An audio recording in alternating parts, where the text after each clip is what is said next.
Hello बच्चों, नमस्कार। आज की जो अपनी क्लास है C programming a practical approach, जिसके अंतर्गत अपन एक प्रोग्राम्स को देखेंगे। प्रोग्राम्स का अपना मेन टाइटल है C program to find if number is positive, negative और जीरो। अपन है ना एक डिसीजन मेकिंग स्टेटमेंट अपन पढ़ चुके। तो डिसीजन मेकिंग में अपन ने है ना इफ स्टेटमेंट पढ़ा। इफ के चार डिफरेंट डिफरेंट फॉर्म्स होती है। तो आज अपन जो इफ की दो फॉर्म्स तो है ना नेस्टेड इफ में दो फॉर्म्स तो अपन नेस्टेड इफ और एल्स इफ लीडरशिप को लेके चलेंगे और एक कंडीशनल ऑपरेटर को लेके आज है ना प्रोग्राम्स बनाएंगे। तो अपन डिसीजन मेकिंग में तीन स्टेटमेंट का यूज करेंगे। Number one, nested if. Number दो, एल्स इफ लीडरशिप, है ना। नंबर तीन, कंडीशनल ऑपरेटर या टेरनरी ऑपरेटर, है ना। ये जिसमें एक सिंगल ऑपरेटर आता है, क्वेश्चंस और कोलोन, जिस जो तीन ऑपरेंड्स लेके काम करता है। तो कंडीशनल ऑपरेटर के थ्रू अपन है ना डिसीजन मेकिंग ये प्रोग्राम करेंगे कि अपन को प्रोग्राम में ये डिसाइड करना है कोई भी इंटीजर नंबर होगा, वो अपन डिसाइड करेंगे कि वो पॉजिटिव है, नेगेटिव है और जीरो है, जिसको अपन तीन डिफरेंट डिफरेंट स्टेटमेंट्स को यूज करते हुए प्रोग्राम का कोड लिखेंगे। तो अपन इनपुट में एक इंटीजर नंबर लेंगे। तो सबसे पहले तो आप है ना इंटीजर नंबर होता क्या है वो आपके माइंड में क्लियर हो जाना चाहिए। तो आप देखो, अपना एक्सपेरिमेंट नंबर वन होगा कंडीशनल प्रोग्रामिंग का पहला ये प्रैक्टिकल होगा, जिसका मेन टाइटल है write a C program to read a number. एक नंबर को पढ़ेंगे, है ना, रीड ए नंबर। ये अपन को एक इंटीजर नंबर लेंगे अपन and check whether it is positive, positive, है ना, पॉजिटिव, नेगेटिव एंड जीरो। ये तीन नंबर का चेक करेंगे अपन, ये जीरो है, पॉजिटिव है या नेगेटिव नंबर है, ये डिसाइड करेंगे अपन। एक नंबर कोई भी हो सकता है इंटीजर, जिसको अपन है ना इस प्रोग्राम्स को लिखेंगे तीन स्टेटमेंट के थ्रू सेपरेट प्रोग्राम बनाएंगे। Nested if, else if leadership and conditional operator. तो सबसे पहले है ना इंटीजर नंबर क्या है वो क्लियर करो। अब देखो, इंटीजर नंबर जो होता है, तो अपने पास अपन ने है ना शुरू से ये बिगिनर्स लेवल से ही पढ़ते हुए चलते हैं। इंटीजर्स को अपन हिंदी में बोलते हैं पूर्णांक। पूर्णांक का मतलब होता है जिसमें फ्रैक्शनल पार्ट बिल्कुल नहीं हो। तो इंटीजर नंबर है ना जनरली अपन काउंटिंग के लिए यूज करते हैं। तो इंटीजर नंबर नेगेटिव भी हो सकते हैं, जीरो भी हो सकता है, पॉजिटिव नंबर भी हो सकता है। अगर अपन ने नंबर लाइन को देखा होगा, आपने सिक्स सेवन्थ एट्थ क्लास में भी ये खूब पढ़ा है। तो आपका एकदम जैसे बीच का तो नंबर हो गया जीरो। तो जीरो के इधर तो है ना आपके ये है ना पॉजिटिव नंबर हो गए। तो ये लिखा ना कि number to the right to zero are greater than zero. तो ये पूरे पॉजिटिव हो जाएंगे। तो ये पॉजिटिव नंबर आप देखोगे तो यहाँ पे ये पॉजिटिव नंबर हो गया आपके, ये है ना। ये अपन जो देख रहे हैं ये पूरे पॉजिटिव नंबर हो गए जीरो के इधर की तरफ। और ये जीरो के इधर आपके नेगेटिव हो गए ये वाले। तो जीरो के इधर -1, -2, -3, -4, -5 number to the left of zero are less than zero. तो जीरो से जो बिलो बिलो होंगे वो नेगेटिव नंबर, जीरो से जो ग्रेटर होंगे वो पॉजिटिव नंबर। वो जीरो इज नाइदर पॉजिटिव और नेगेटिव। जीरो को अपन पॉजिटिव भी नहीं कहेंगे, नेगेटिव भी नहीं कहेंगे। तो एकदम जीरो, तो जीरो के राइट एंड वाला पोर्शन जो ग्रेटर देन जीरो होगा वो आपका पॉजिटिव नंबर। पॉजिटिव नंबर 1 2 3 4 कुछ भी वैल्यू हो सकती है, 2 डिजिट की, 3 डिजिट की। और नेगेटिव नंबर आपका -1, -2, -3, -4, -5, ऐसे है ना माइनस के साथ में पूरा ये डिक्रीजिंग ऑर्डर में चलता जाएगा ना। तो जीरो से बिलो आपका नेगेटिव नंबर, जीरो को अपन पॉजिटिव नेगेटिव दोनों ही नहीं कहेंगे। तो ये अपने तीन तरह के इंटीजर नंबर हो गए। तो इंटीजर नंबर में भी नेगेटिव, पॉजिटिव और जीरो। तो अपन को है ना यही देखना है कि जीरो से छोटा है क्या, जीरो है क्या, जीरो से है ना ग्रेटर है क्या, ये डिसाइड करना है। तो एक नंबर अपन इनपुट का लेंगे। तो अपन है ना ये तो आप इनपुट लेके चलोगे ये वाला, ये अपन इनपुट में लेके चलेंगे। ये है कि एन एक वेरिएबल लो जिसमें एक इंटीजर वैल्यू आएगी। तो इंटीजर वैल्यू को अपन किस में होल्ड करेंगे, तो एन में होल्ड करेंगे। तो एन क्या है, इंटीजर वेरिएबल्स है। तो एन अपन एक वेरिएबल एज्यूम करके चलेंगे, इसमें अपन कीबोर्ड से नंबर लेंगे। तो एन को अपन एज्यूम करेंगे तो इसका है ना डेटा टाइप के थ्रू इसको डिक्लेरेशन करेंगे। तो एन क्या है, एक इंटीजर वेरिएबल है और ये इंटीजर क्या है, एक डेटा टाइप है। तो ये अपना एक स्टोरेज बनेगा एन, एक वेरिएबल का डिक्लेरेशन हो जाएगा। An store only integer value, integer value में भी नेगेटिव, पॉजिटिव, जीरो। इतना तो अपन को समझ में आ ही गया। अब एन में कुछ भी डेटा अपन कीबोर्ड से डाल सकते हैं। कीबोर्ड से तुम नेगेटिव वैल्यू दे सकते हो, कीबोर्ड से जीरो डाल सकते हो, कीबोर्ड से पॉजिटिव वैल्यू डाल सकते हो। तो कंप्यूटर ये डिसाइड करे कि आपने नेगेटिव वैल्यू दी है क्या, आपने जो वैल्यू एंटर की है वो जीरो है क्या, आपने जो वैल्यू एंटर किया है वो पॉजिटिव वैल्यू है क्या। तो ये कैसे समझ पाओगे? तो तुम जनरल मैथ्स के स्टूडेंट हो, तो मैथ्स थोड़ी बहुत अपन ने पढ़ रखी है। तो अपन है ना इसका देखे कि नेस्टेड इफ का क्या कंसेप्ट है। तो नेस्टेड इफ होता है इफ के अंदर इफ, ये अपन पढ़ चुके थ्योरी में। ये नेस्टेड इफ कैसे वो होगा, तो अपने पास है ना इफ होगा, तो इफ के अंदर इफ होगा, ये एक इफ होगा, ये आपका है ना कंडीशन होगी, फिर इसके अंदर है ना दूसरा इफ आ सकता है। तो इफ विद इन इफ, इस तरह का है ना ये आपका हो सकता है ये। फिर इस इफ का एल्स हो सकता है कि अगर ये अंदर का इफ फॉल्स हो गया तो फिर क्या करें। और फिर इस इफ का एल्स हो सकता है, इस इफ का आउटर इफ का एल्स हो सकता है। तो ये एक अपना सिंटेक्स हो जाता है नेस्टेड इफ का। तो ये है ना इफ चला, ये सही हो गया, तो नेक्स्ट इफ चेक हो जाना चाहिए। तो पहला इफ यहाँ पे कंडीशन आ जाएगी, कंडीशन वन, यहाँ पे कंडीशन टू आ जाएगी। तो ये इस कंडीशन से निकलेंगे तो दूसरी कंडीशन में आ जानी चाहिए। तो इफ के अंदर इफ, नेस्टेड की सिंपल सी मीनिंग है। तो इसका अगर फ्लो चार्ट्स देखें कि नेस्टेड इफ कैसे डिजाइन करें, तो नेस्टेड इफ तभी ही कहलाएगा जब अपन को दो इफ कम से कम हो, दो इफ से ज़्यादा लेवल भी हो सकता है। अगर फर्स्ट वाला इफ की कंडीशंस ट्रू होती है तो सेम टाइम अपन नेक्स्ट कंडीशंस पे है ना नेक्स्ट कंडीशंस को फॉलो कर ले, तो वो नेस्टेड कहलाएगा। तो नेस्टेड इफ में दो इफ पैरेलल आ जानी चाहिए कम से कम। तीन इफ तो हो ही सकते हैं, चार भी हो सकते हैं, डिपेंड करेगा कंडीशन पे। तो नेस्टेड में पहली कंडीशन सही हो तो दूसरी कंडीशन चेक होनी चाहिए। अगर पहली कंडीशन सही होगी दूसरी कंडीशन पे तुम नहीं आ रहे तो वो नेस्टेड नहीं कहलाएगा। तो नेस्टेड इफ में क्या करेंगे कि एक नंबर को लेके चलेंगे। तो नंबर को सबसे पहले चेक कर लो कि ये जीरो तो नहीं है। अब जीरो नहीं है तो ये है ना, मान लो कि जीरो नहीं डाला अपन ने, नेगेटिव नंबर डाल दिया, पॉजिटिव डाल दिया। अगर जीरो नहीं है तो ये ट्रू हो जाएगी कंडीशन। ट्रू हो जाएगी तो फिर ये चेक करेगा कि जीरो से बड़ा है क्या। तो अगर ये कंडीशन सही होगी तो ये कह देगा पॉजिटिव नंबर। अगर ये जीरो से बड़ा नहीं है तो फिर ये कह देगा नेगेटिव नंबर। अगर मान लो कि जीरो ही दे दूं तो ये कंडीशन फाल्स हो जाएगी तो कहेगा जीरो, और ये पूरा है ना स्टॉप कर देगा। तो अपन है ना ट्रू होने पर दो कंडीशंस को चेक कर ले तो वो आपका नेस्टेड कहलाएगा। तो नेस्टेड में दो इफ पैरेलल आ जानी चाहिए। तो ये एक इसका एक फ्लो चार्ट हो जाता है। फिर अपन देखें इसको, फिर इसको अगर अपन एल्स इफ लीडरशिप से बनाना चाहिए तो एल्स इफ लीडरशिप का क्या कंसेप्ट है। तो एक तो आपका मेन इफ रहेगा, ठीक है ना, अगर एक तो आपका मेन इफ रहेगा कि एक तो आपका मेन इफ रहेगा, यहाँ मेन इफ के साथ में कंडीशन शुरू हो जाएगी। तो पूरा है ना जो लेडर होगा वो इफ कहलाएगा, इफ को अपन लेडर कह सकते हैं। इसके इफ के पास में पूरा है ना लीडरशिप रहेगी।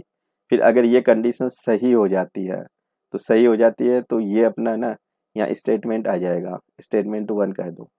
और बाई चांस और कंडीशन जैसे ही सही होती है तो रिजल्ट्स लेके बाहर आ जाओ, फिर आगे इफ को अपन चेक नहीं करेंगे।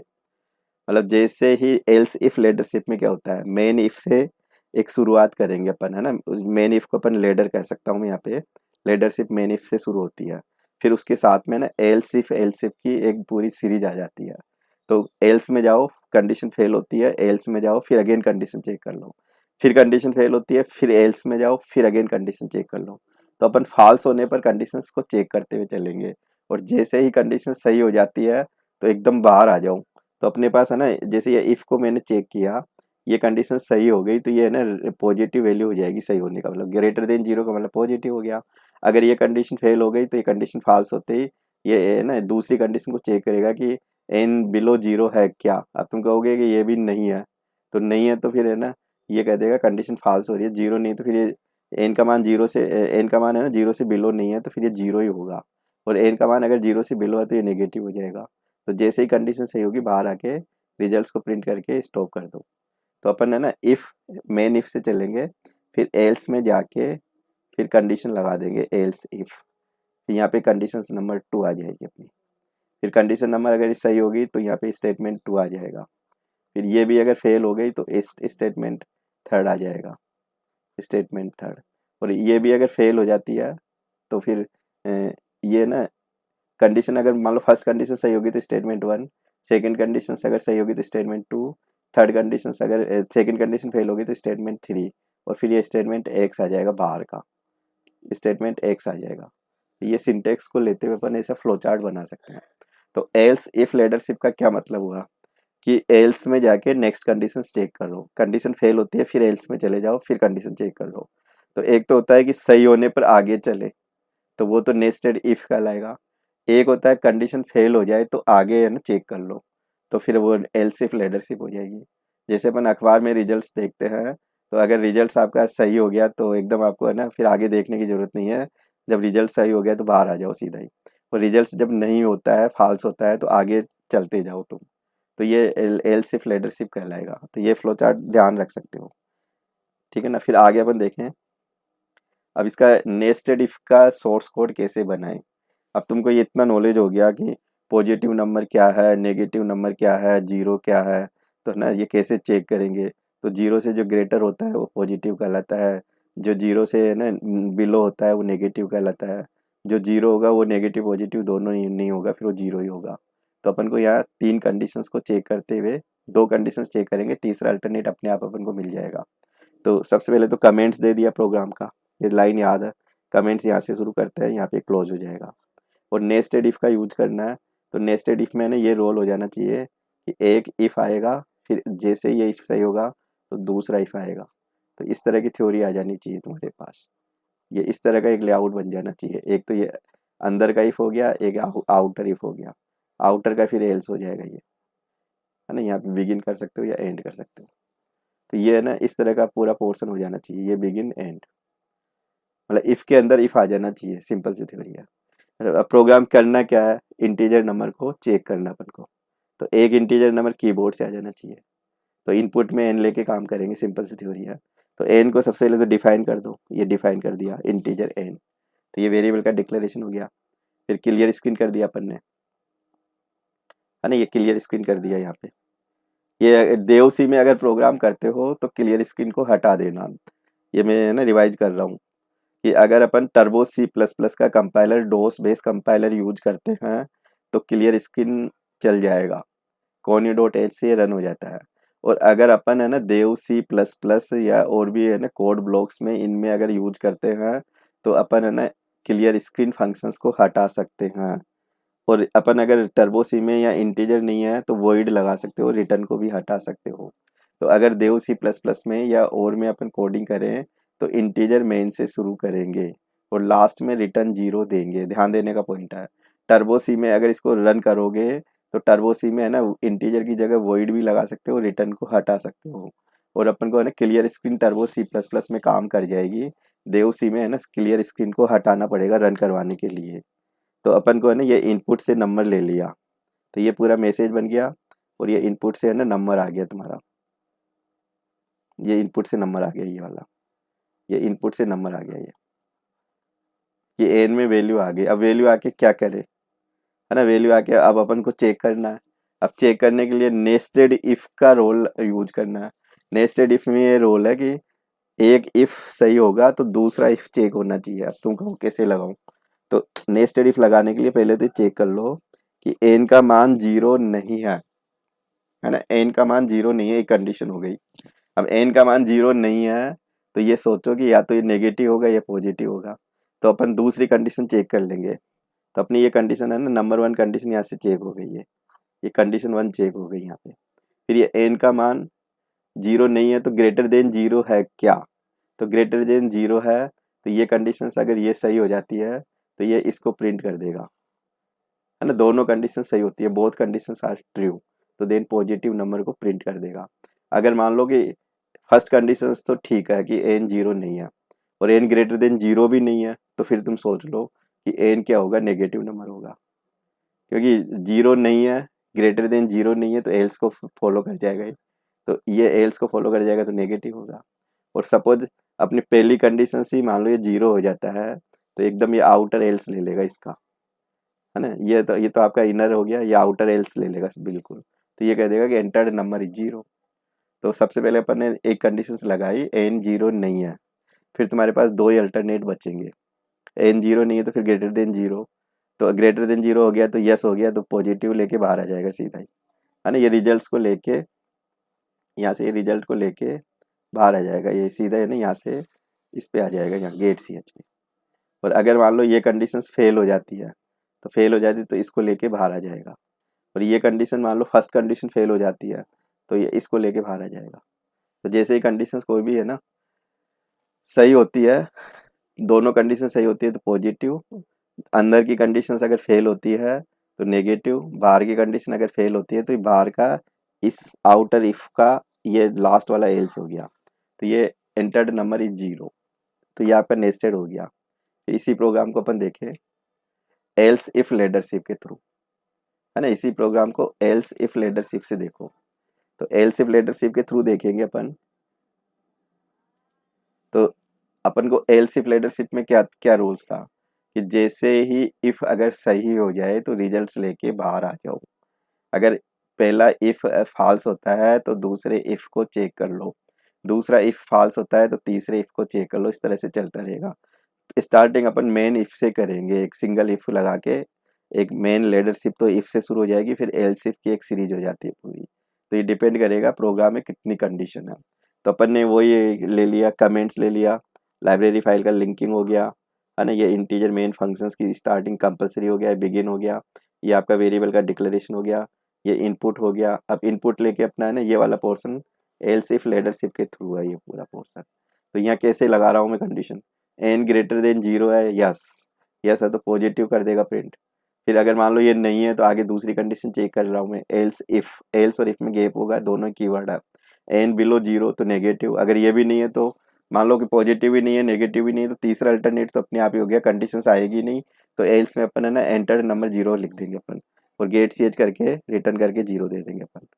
तो अगर ये यहाँ पे मैंने बिगिनर एंड को इग्नोर कर दिया, अब तुम ऐसे याद रख लो कि अगर इफ का सिंगल स्टेटमेंट है, इफ अगर सिंगल स्टेटमेंट रखता है ये, तो अपन है ना ब्रेसेस को इग्नोर कर सकता हूँ, ओमिट कर दो या इग्नोर कर दो। अगर इफ का फॉर लूप है, वाइल लूप है, डू लूप है, सिंगल स्टेटमेंट आता है तो ब्रेसेस में भी इग्नोर, है ना। ऑप्शनल है कि आप लगाना चाहो तो लगा भी सकते हो, नहीं लगाना चाहो तो हटा सकते हो। अगर इफ के अंदर सही या फॉल्स के मल्टीपल स्टेटमेंट है तो ये सोच लो कि ब्रेसेस लगाने पड़ेंगे, रूल सही है। अगर इफ का सिंगल स्टेटमेंट है तो ब्रेसेस को इग्नोर कर सकता हूं मैं। अगर मल्टीपल स्टेटमेंट आता है ट्रू में या फॉल्स में तो बिगिनर क्लोज लगाना जरूरी है। तो ये अपन ने यहाँ पे है ना सिंगल स्टेटमेंट की वजह से ब्रेसेस को इग्नोर कर दिया। तो ये एल्स इफ लीडरशिप का पूरा रूल्स हो गया। फिर अपन देखें आगे कंडीशनल ऑपरेटर, टर्नरी ऑपरेटर्स। तो टर्नरी ऑपरेटर्स भी क्या होता है कि 3 ऑपरेंड्स को लेके काम करेगा। सी लैंग्वेज में 8 प्रकार के ऑपरेटर है। तो 8 प्रकार के ऑपरेटर में ये कंडीशनल ऑपरेटर 5वें नंबर पे आता है। तो ये कंडीशनल ऑपरेटर में क्वेश्चन सर कोलोन एक पेयर्स में चलता है। ऑपरेटर्स क्या है, एक सिंबल्स है जो एक स्पेसिफिक जॉब को एग्जीक्यूट करता है। तो ये कंडीशनल ऑपरेटर के थ्रू अपन डिसीजन मेकिंग है ना, two way path decision making statement का कंस्ट्रक्शंस कर सकते हैं कि एक कंडीशंस होगी, कंडीशन के बेस पे 2 पाथ होंगे, 2 पाथ में से एक का सिलेक्शन अपन है ना इस ऑपरेटर के थ्रू कर सकते हैं। तो ये इफ और एल्स का दूसरा अल्टरनेट कर सकते हो आप इजी वे में, है ना। अपन इसके थ्रू प्रोग्राम्स को डील कर सकते हैं। क्या इसमें है ना कन्वीनियंट ज़्यादा रहेगा, ये एफिशिएंसी इस ऑपरेटर की ज़्यादा रहती है। इफ और एल्स में तो क्या होता है कि ड्रामेटिकली अपन को डिजाइन ज़्यादा करना होता है, और ज़्यादा अगर कंडीशंस आती है तो फिर ये वो मल्टीपल इफ और एल्स में कन्फ्यूजन हो सकता है। कंडीशनल ऑपरेटर के थ्रू करेंगे तो इजी वे में आप समझ सकते हो। तो ये कंडीशनल ऑपरेटर है ना कैसे काम करता है, तो ये इसका सिंटेक्स में पहले भी आपको बता चुका कि ये जैसे पेयर्स में चलता है, ये पेयर्स में चलता है। तो यहाँ पे तो एक्सप्रेशन 1 आएगा, ठीक है ना। यहाँ एक्सप्रेशंस 2 आएगा, एक्सप्रेशंस 3 आएगा, तो एक्सप्रेशन 3 यहाँ पे फिर सेमीकोलन आएगा। तो ये इसका एक सिंटेक्स हो जाता है कंडीशनल ऑपरेटर का। पेयर्स में है ना क्वेश्चंस के साथ में कोलन आएगा। तो पहला तो क्या होता है ये कंडीशंस, कंडीशनल एक्सप्रेशन हो सकता है, ये रिलेशनल भी हो सकता है, लॉजिकल भी हो सकता है। ये रिलेशनल और लॉजिकल दोनों में से कोई सा भी अपन यूज कर सकते हैं। तो ये क्या करेगा, ट्रू और फॉल्स वैल्यू जनरेट करेगा। तो अगर ये कंडीशन सही हो जाती है तो एक्सप्रेशन 2 को इवैल्यूएट कर देगा, और ये कंडीशन अगर फर्स्ट कंडीशन गलत हो जाए तो कोलोन के बाद चला जाएगा, तो ये फॉल्स वैल्यू है ना, फॉल्स होगा तो ये कोलोन के बाद एक्सप्रेशन 3 को इवैल्यूएट कर देगा। बिल्कुल इजी हैंडलिंग है। अब अपन को है ना इनपुट से नंबर ले लिया अपन ने, इनपुट से नंबर ले लिया, फिर अपन ने ये कंडीशन लगा दी कि n ग्रेटर देन 0 है क्या। अगर ये 0 से बड़ी हुई वैल्यू n की तो ये पॉजिटिव नंबर प्रिंट कर देगा। और अगर ये कंडीशन फेल हो गई तो कोलोन पे चला जाएगा सीधा ही कंट्रोल। फिर कोलोन पे जाके अपन देखेंगे, दोबारा कंडीशंस लगा देंगे है ना, n ग्रेटर देन 0। तो इसको अपन है ना n लेस देन 0 करेंगे। यहाँ पे है ना ग्रेटर देन मैंने गलत लिख दिया, n लेस देन 0 करूंगा यहाँ पे। यहाँ पे n लेस देन 0 है, इसको लेस देन करना आप, n लेस देन 0, ठीक है ना, n is less than 0, n is less than 0। तो अगर ये कंडीशन सही हो जाती है तो फिर अपन है ना इसको अपन लिखेंगे कि नंबर नेगेटिव नंबर। और ये अपन अगर मान लो ये कंडीशन फेल हो जाती है कि ग्रेटर देन 0 भी नहीं है, लेस देन 0 भी नहीं है, तो फिर अपन कर देंगे कि उसको कोलोन पे जाके एंटर नंबर इज 0। तो जैसे ही कंडीशन सही होगी, जस्ट क्वेश्चंस के बाद जो भी पोर्शन होता है वो ट्रू का होता है। कोलोन पे जाके फिर अगेन अपन नेस्टेड इसको कंडीशनल ऑपरेटर को फिर अप्लाई कर सकता हूँ मैं। तो n लेस देन 0 है क्या, n लेस देन 0 है तो ये प्रिंट कर देगा नेगेटिव नंबर। अगर ये 0 नहीं है, लेस देन 0 नहीं है, तो एंटर्ड नंबर इज 0 ये डिस्प्ले कर देगा। तो ये कंडीशनल ऑपरेटर के थ्रू भी अपन है ना इसको कर सकते हैं। फिर इसका अगर रिजल्ट्स देखें अपन, तो इसका आउटपुट देखोगे, तीनों को अगर रन करा के देखेंगे तो एंटर्ड एनी है ना एनी नंबर, तो -24 दे दिया, तो ऐसे लिखा हुआ जाएगा -24 is negative number. Enter enter any number है ना 0 दे दिया तो एंटर नंबर 0 आ जाएगा। एंटर एनी नंबर 125 दे दिया तो 125 इज पॉजिटिव नंबर। तो ये तीनों वैल्यू को लेके अपन इसको रन करा के देखेंगे तो ये डिफरेंट डिफरेंट है ना इसके रिजल्ट्स आ जाएंगे। तो अपन है ना 3 स्टेटमेंट का या कंपैरिजन देखते हुए एक ही प्रोग्राम को मैं कैसे यूज करें। तो नेस्टेड इफ में 2 इफ पैरेलल आने चाहिए कि एक इफ से निकला कंट्रोल तो दूसरे इफ में जाना चाहिए। एल्स इफ लीडरशिप में पहला इफ अगर सही हो जाता है तो स्टेटमेंट को एग्जीक्यूट करके बाहर आ जाओ, जो भी इफ से एसोसिएट है ना स्टेटमेंट है। और जैसे ही अगर आपका एल्स इफ लीडरशिप में पहला इफ अगर फेल हो जाता है, फॉल्स हो जाता है, तो एल्स इफ में जाके फिर कंडीशन बना लो। फिर अगर वो ट्री हो जाती है तो स्टेटमेंट को एग्जीक्यूट करके आउट बाहर आ जाओ। फिर अगर वो भी फेल हो जाता है तो एल्स पे चले जाओ, तो एक एल्स इफ लीडरशिप बन जाती है। कंडीशनल ऑपरेटर में क्या होता है कि 3 ऑपरेंड्स को लेके काम करता है। तो ऐसा ऑपरेटर जो 3 ऑपरेंड्स को लेके काम करेगा वो टर्नरी ऑपरेटर कहलाता है। टेनरी होता है एक अपना बाइनरी ऑपरेटर का क्या मतलब होता है, ऐसा ऑपरेटर जो 2 ऑपरेंड्स को लेके काम करे। यूनरी का क्या मतलब होता है, ऐसा ऑपरेटर जो सिंगल ऑपरेंड्स को लेके काम करे। तो अपन यहाँ जो टर्नरी ऑपरेटर की जो अपन यहाँ एग्जांपल देखा, तो यह 3 ऑपरेंड्स को लेके काम करता है। तो पहले तो फर्स्ट नंबर पे तो कंडीशनल आ गया एक्सप्रेशन, वो यस या नो का रिजल्ट प्रोड्यूस करेगा। कंडीशन सही होती है तो एक्सप्रेशंस 2 को इवैल्यूएट कर देगा। कंडीशन फेल हो जाती है तो कोलोन पे चला जाएगा कंट्रोल। फिर कोलोन पे जाके फिर अगेन अपन ये कंडीशनल ऑपरेटर लगा सकते हैं अगर जरूरत पड़े तो इस तरह से आपके तीन तरह के स्टेटमेंट से सेम प्रोग्राम को अपन ने यहाँ पे रन करके देखा। फिर अगर ये प्रोग्राम्स आपको ये ट्यूटोरियल अच्छा लगे तो सब्सक्राइब नहीं किया तो सब्सक्राइब जरूर कर लेवे, लाइक करें, शेयर करें, बेल आइकन पे क्लिक करें, जिससे आपको नए वीडियो का नोटिफिकेशन मिलता रहे। आज की क्लास को मैं यहीं पे एंड करूँगा। Thank you.